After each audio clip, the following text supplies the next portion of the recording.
Yes letter. యెస్‌లో ఎన్ని contradictions ఉన్నాయి, ఎన్ని కాంట్రోవర్సీస్ ఉన్నాయి అయినప్పటికీ కూడా అండి, మనం ఎప్పుడు కూడా ఒక కోణంలోంచి చూడకూడదు. మీకు ఒక శ్రీదేవిని చూసినప్పుడు, శ్రీదేవి చనిపోయిన విషయమే ఎందుకు గుర్తొస్తుంది చెప్పండి? మొత్తం లైఫ్ ఉంది కదండీ! ఆకాశానికి ఎదిగినటువంటి నటీమణి యెస్‌తో శ్రీదేవి. సావిత్రిని గుర్తు చేసుకున్నప్పుడల్లా, ఆవిడ అందం కానీ, ఆవిడ ఎక్స్‌ప్రెషన్ కానీ, ఆవిడ లైఫ్ స్టైల్ కానీ మరొకళ్ళకి రాదండి అది. కానీ ఆవిడ చివరి రోజుల్లో ఇలా చనిపోయింది మాత్రం హైలైట్ చేస్తాం. నేనదే అంటానండి. ఒక కోణంలోంచి చూసి యెస్‌ని నెగెటివ్ అంటే కుదరదు. యెస్ మీకు ఎంత ఇవ్వాలో అంతా ఇస్తుందండి. అఫ్‌కోర్స్ అంత ఇచ్చినప్పుడు మీకు ఒక చిన్న బాధ పెడితే తప్ప పడలేరా? నేను అడిగే క్వెషన్ ఇదండి. బాధని తట్టుకోలేరా? దాన్ని ఓవర్‌కమ్ చేయలేరా?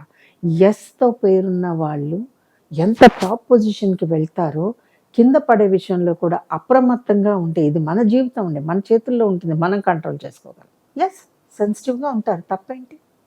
అంత మాత్రం చేత ప్రతి బాధ మీదే ఎందుకవుతుంది? సక్సెస్ మీదైనప్పుడు, సెన్సిటివ్‌నెస్ మీదైనప్పుడు, ఆ ఫాల్‌ని కూడా మీరు పడాలండి. యెస్‌లో కన్నింగ్‌నెస్ ఉండదండి పాపం. చూడటానికి పాములాగే ఉంటుంది గానీ, యెస్‌లో కన్నింగ్‌నెస్ ఉండదు.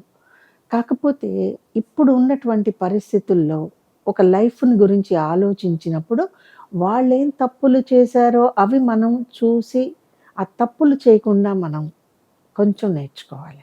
కాబట్టి యెస్ మీకు ఫేమ్ ఇస్తుంది, సక్సెస్‌నిస్తుంది, సెల్ఫిష్‌నెస్‌నిస్తుంది. సేమ్ టైమ్‌లో సాక్రిఫైస్ చేయటం కూడా మీరు నేర్చుకోండి యెస్‌లో. సన్‌సెట్ ఉంటుంది, సన్‌రైజ్ ఉంటుంది కదండీ యెస్‌లో. ఇదెందుకు మర్చిపోయారు? అర్థమైందా అండి? So, yes letter wonderful letter అండి. మీరెలా తీసుకుంటారో నాకు తెలీదు. నాకు సంబంధించినంత వరకు యెస్ అన్నీ ఇస్తుంది. Wonderful letter is yes. మీరు తీసుకోవటంలో పొరపాటు జరిగితే అది యెస్ తప్పు కాదు.